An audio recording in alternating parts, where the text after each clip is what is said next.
we need to talk about jury duty. Not the civic obligation that some live for and others avoid like the plague, but the TV series that until this very moment I believed had to have been created by Nathan Fielder. As it turns out, Nathan Fielder had no hand in creating this twisted social experiment of a show. Jury Duty is described as a reality hoax sitcom television series. It was created by Lee Eisenberg and Gene Stupinski, who often write together and who worked on the U.S. Office. There are 2 seasons of Jury Duty. As of May 11th, 2026, the show has been renewed for a 3rd season. Both seasons are fascinating watches, and I highly recommend both if you haven't seen them yet, but there's something extra special about season 2. Against all odds, it becomes this beautiful hero story with a climax of epic proportions. I don't want to spoil anything because I genuinely think it's that rewarding of a journey, so watch for yourself if you're interested. In this video, I'll be talking about both seasons. So let's start with a brief overview of seasons 1 and 2 to refresh your memories. In season 1, titled Jury Duty, we watch a man named Ronald Gladden participate in what he believes is a documentary capturing the experience of jury duty. Ronald is one of 12 jurors and 2 alternates who is selected as part of the jury. What Ronald doesn't know is that none of this is real. There is no real trial, the judge is not a real judge, the evidence is not real evidence, his fellow jurors, the defendant, the legal teams, everyone except for Ronald is a paid actor. At the beginning of each episode, this information is presented to us clearly and directly.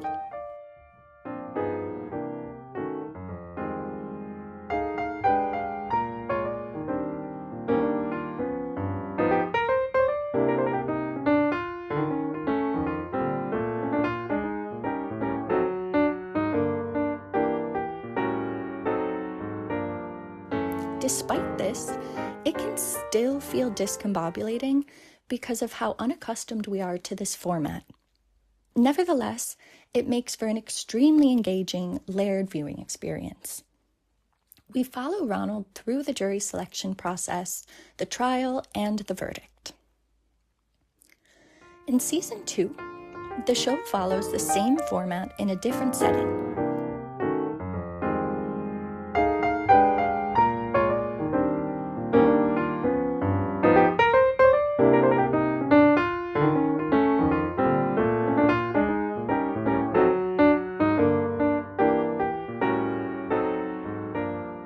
It has nothing to do with jury duty. This time, it is Anthony Norman who has no idea he's the only real person among actors. In this season, titled Jury Duty Company Retreat, Anthony believes he is a temp for a family-run hot sauce company. We watch as Anthony builds relationships and becomes involved in conflicts regarding the company over the course of a company retreat. The conflict in this season manifests in the form of a potential buyer of the family business. At the end of each season, the truth is revealed to the subject, or the non-actor. This moment in both seasons is undeniably uncomfortable and tense. Over the course of the seasons, it might seem counterintuitive, but as a viewer, I was dreading the reveal. We grow to like these characters, and it feels cruel to shatter the illusion that we've spent episodes watching them live in. It makes for great TV, perhaps because it seems to break unspoken social rules. Neither Ronald nor Anthony knew that they were the sole subject of a TV series.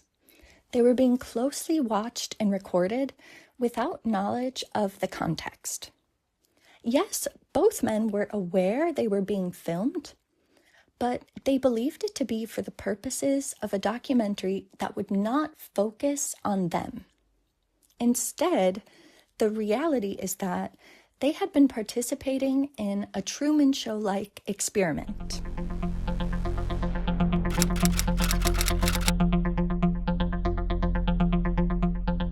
They were the show without even knowing it. It's interesting to look at this in relation to the Truman Show because both Ronald and Anthony embody the role of the everyman in the same way that Truman does. They are friendly, likable, normal people who are unaware that they are on a show about themselves. Their friends, co-workers, and all the people around them are actors who are essentially lying to the protagonist for entertainment purposes. And just like the diegetic viewers of The Truman Show came to love and identify with Truman, we too come to root for Ronald and Anthony. We see how effective this is when we compare our protagonists or subjects to the paid actors in the series, or in other words, everyone else.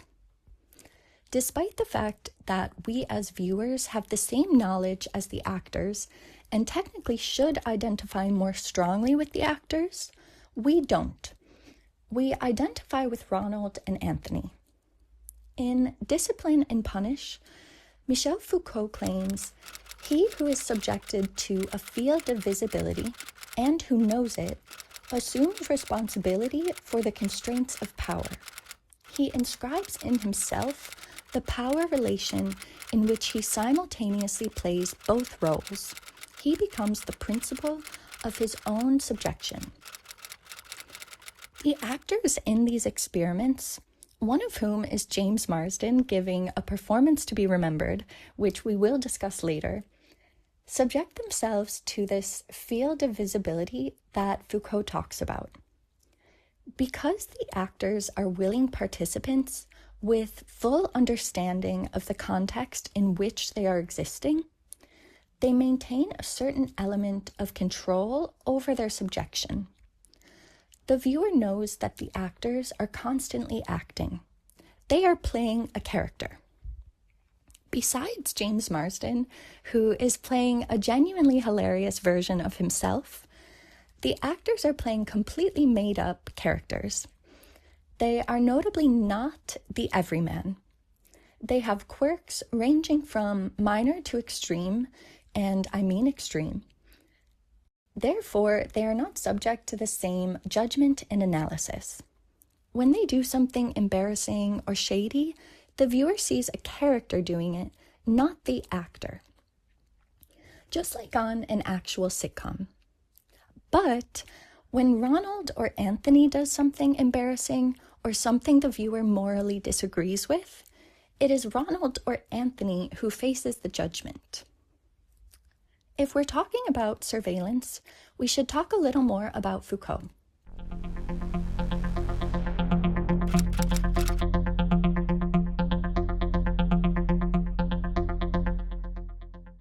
In Discipline and Punish, Foucault writes that full lighting and the eye of a supervisor capture better than darkness. Visibility is a trap. Because Ronald and Anthony both believe that the cameras are present to film a documentary, not specifically to film them, they feel more comfortable with the idea of surveillance. As a result, they do not censor themselves or display a hyper-awareness that they are being filmed. This is illustrated perfectly by Foucault's panopticon. The panopticon itself is a type of prison design created by philosopher Jeremy Bentham, an English philosopher in the 18th century. But Foucault uses it as a metaphor for power and control. Basically, the panopticon provides the threat of constant surveillance. It is impossible to know whether or not you are being watched at any given moment, but the possibility is always there. It is meant to encourage people to self-regulate. The threat or risk of being seen should prevent the unwanted action from occurring. Let's look at the panopticon in relation to both seasons of Jury Duty. Ronald and Anthony are aware that they are being filmed. visibility is definitely a trap. There are cameras present. However, they believe that they are being surveyed by a documentary crew focused on a broader subject. Neither man knows that he alone is the subject of surveillance.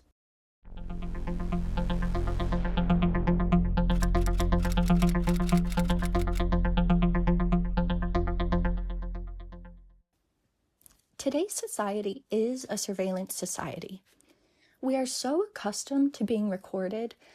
CCTV and smartphones are everywhere.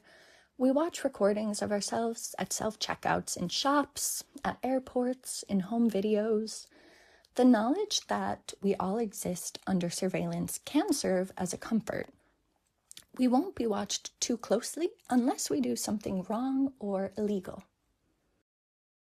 The realization that we alone are being watched is a terrifying realization in a world so big. A camera can be a very threatening thing when we don't know we're being filmed. Why? Susan Sontag writes in On Photography that the camera record incriminates, the camera record justifies. In a surveillance society, the camera possesses intense power. The power of documentation, objectivity, record. But what about truth? A recording shows events that unfold, but only the events captured by the camera.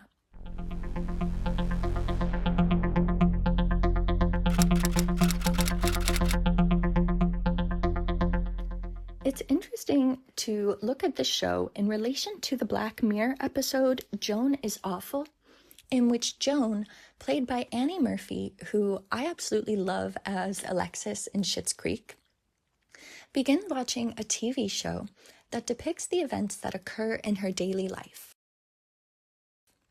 Joan learns that she herself approved this by agreeing to terms and conditions she didn't read. While this is not explicitly explored in Jury Duty, this is exactly what is happening in a less technologically dystopian manner. For legal reasons, production would have needed Ronald and Anthony to sign all necessary documentation before filming began.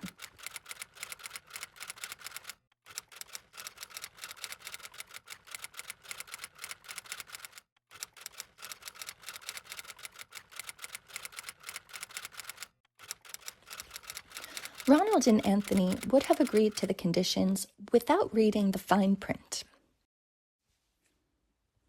It's interesting to see today, by not reading the fine print, you could end up as Truman or Joan. I think that most viewers, when watching The Truman Show or Joan is Awful, have a moral reaction that they would not participate in the consumption of this sort of product. The commodification of a human life, the reduction of a person into entertainment value. But then how can we watch Jury Duty? Michael Cohen writes, "This century has taken a special direction toward complicity, with stories inverting the traditional order of narration, first-person narration by the culprits themselves, and a movement beyond empathy and identification toward implication of the reader." Jury Duty does invert the traditional order of narration. Our protagonist remains unaware of the story he inhabits. The narration is provided by the culprits, the people maintaining the illusion for the protagonist. Because we, as the viewer, at all times have more context than the protagonist, we participate in the lie. We may at times feel empathy when Ronald or Anthony does or says something that we feel they wouldn't have done had they known they were being filmed in the specific context. But that empathy will morph quickly into guilt, or at least an awareness that we are implicated in what is being done to these people. I'm not judging viewers. I am a viewer. I'll be watching season 3. But I'm curious about why the show works. Why are we okay with it? I think part of the answer can be found in season 1 with James Marsden.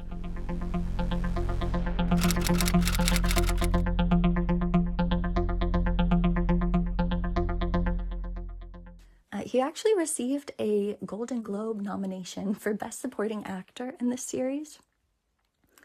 And this goes for all of the actors, but most of the acting had to be improvisational, obviously, because this was unscripted. So I've been a staunch supporter of James Marsden since my childhood, when he graced my screen as Corny Collins in Hairspray, Prince Edward in Enchanted, as singer Benny and the Jets in 27 Dresses, and the correct choice in The Notebook. Most recently, I've watched him in Jury Duty Season 1 and Paradise Seasons 1 and 2, and he's still got it. Marsden is hilarious in Season 1. He plays a version of himself, a comedically self-obsessed actor type. At several points, when referencing his career, he cites Enchanted as a credit, which I found hilarious as a running gag. He actually forms a really sweet relationship with Ronald over the course of the trial.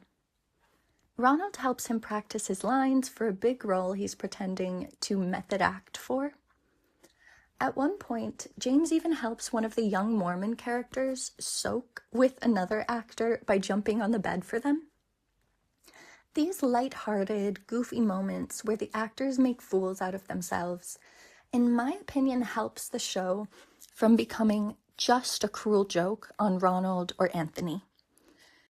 The actors try not simply to deceive the protagonists, but also to provide entertainment and lightheartedness. Marsden also has several scenes with Ronald that bring out kind, patient, or likable aspects of Ronald's personality.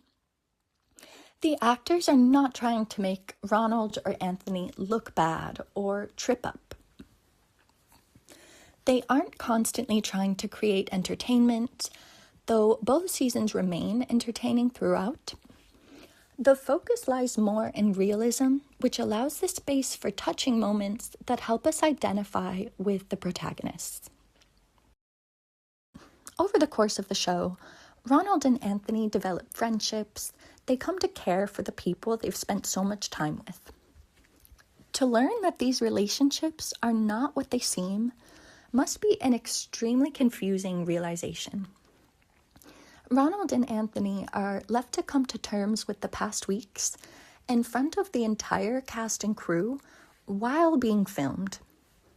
During these big reveals, we see the minds of both men racing. Are they trying to think back to whether they said anything embarrassing or offensive or too revealing? Are they even able to process the information? Do they feel betrayed? It's impossible to know because as soon as the truth is revealed, they become hyper-aware that they're being recorded. And in these moments, the truth of what we feel can be obscured by the awareness of what the camera perceives us to be feeling. If you enjoyed this video, please give it a like and subscribe to my channel so you can find me again. This is my second video, so they'll get better, I promise. I'd love to discuss, so start the discussion with a comment below. Thanks so much.